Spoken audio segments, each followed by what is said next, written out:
কখনো ভাবিনি স্বপ্নের দেশে এসে আমার মেয়ে আমাদের স্বপ্ন পূরণ করে দেবে।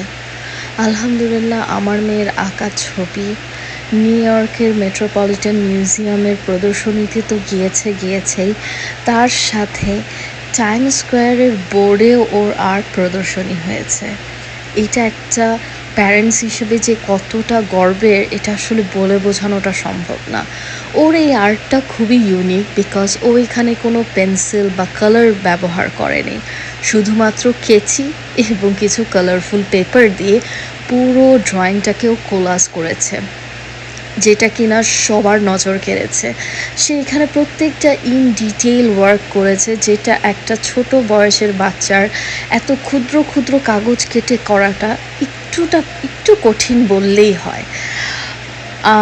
আরেকটা যেটা জিনিস, সেটা হচ্ছে আমার আসলে কোনো ভাষা পাচ্ছি না, আমি কি বলে ফেলতেছি, I have no idea. But the মেটের সবাই, ওর স্কুলের টিচাররা ওকে এত বেশি এনকারেজ করেছে এবং প্রতিটা পদে ও এত সম্মান পেয়েছে, যেটা আসলে বলে বোঝানো সম্ভব না।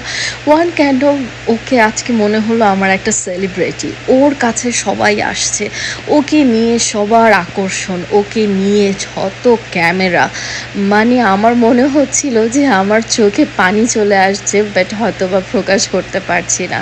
আমি এখন ভয়েস দিচ্ছি, বাট আমার সত্যি বলতে আমার কোনো ভাষা আসছে না যে আমি কি বলবো।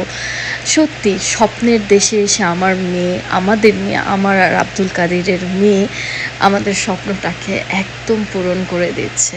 এটা এক স্বপ্নের, মানে কি বলবো, আর আমার আসলে আমি ভাষা পাচ্ছি না, কি বলবো, I have no idea. But সবাই আমার মেয়েটার জন্য দোয়া করবেন, ওর স্বপ্ন একজন আর্টিস্ট হওয়া, ও যাতে এই স্বপ্নটা পূরণ করতে পারে। দ্য মেটের যে মতন জায়গা থেকে যেহেতু ওর আর্ট প্রদর্শনী হয়েছে, এটা একটা অনেক বড় অ্যাচিভমেন্ট। এখানে মেটের সব বড় বড় মেম্বার্সরা আছে এবং প্রত্যেকটা মানুষ আনায়াকে এত এনকারেজ করেছে, যেটা মানে এটা আমি এক্সপেক্টই করিনি যে আমার মেয়ে এত সম্মান পাবে, ওর দ্বারা আমরা এত সম্মান পাবো।